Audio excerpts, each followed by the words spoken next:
I just thought there wasn't a whole lot to them.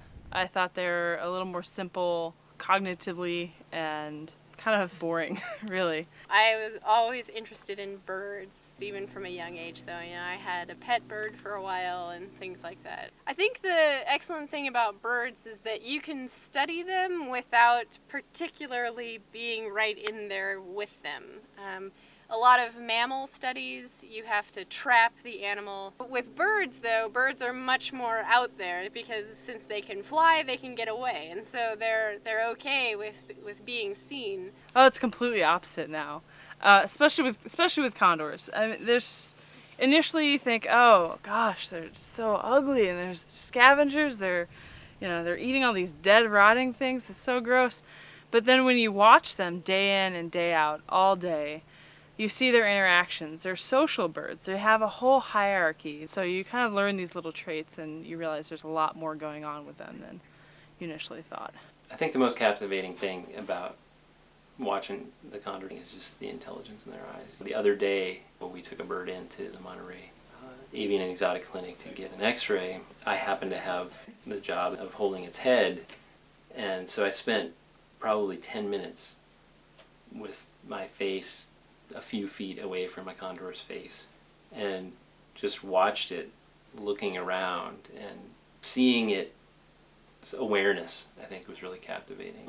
They're definitely, I think they're hideous, but it doesn't matter. They're just so, it's such a powerful bird that you can't help but end up enjoying working with them and enjoying sort of chasing them around every day.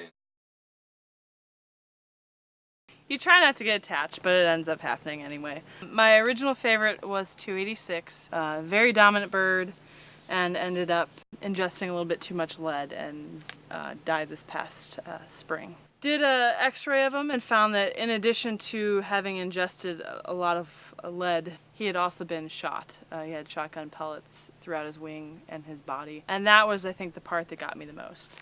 The lead poisoning, it's kind of part of the job. You deal with it. That's what, at this point, is the #1 threat of the Condor Recovery Program. But having somebody take a shot at one of the birds, that gets to you. You get a little annoyed.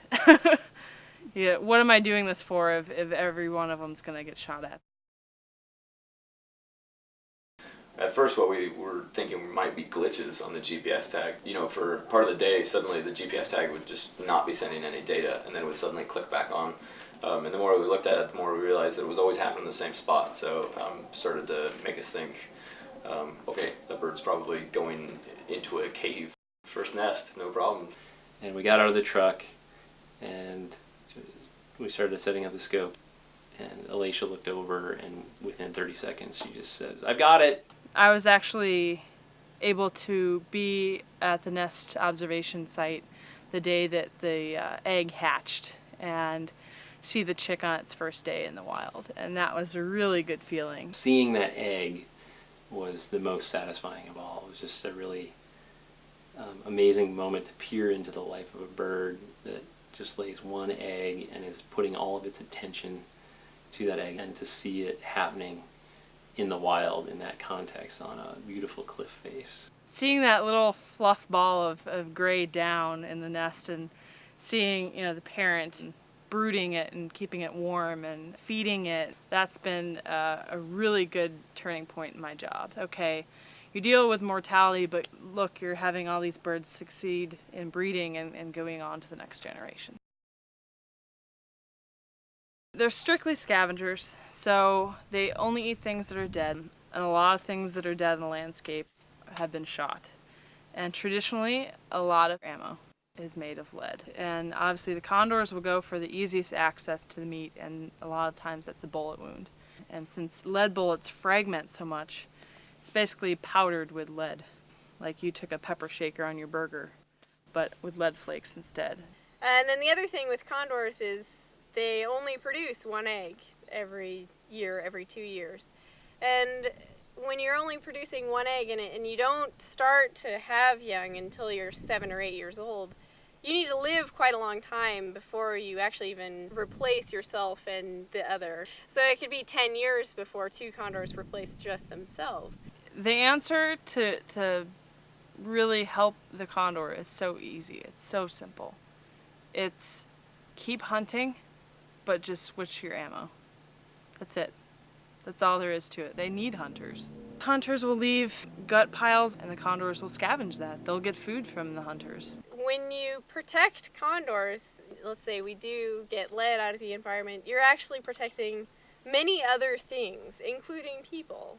It's not good for people to eat lead. If you're hunting and you're eating what it is that you hunted and you hunt with lead, chances are you're eating some lead, and that is terrible for humans.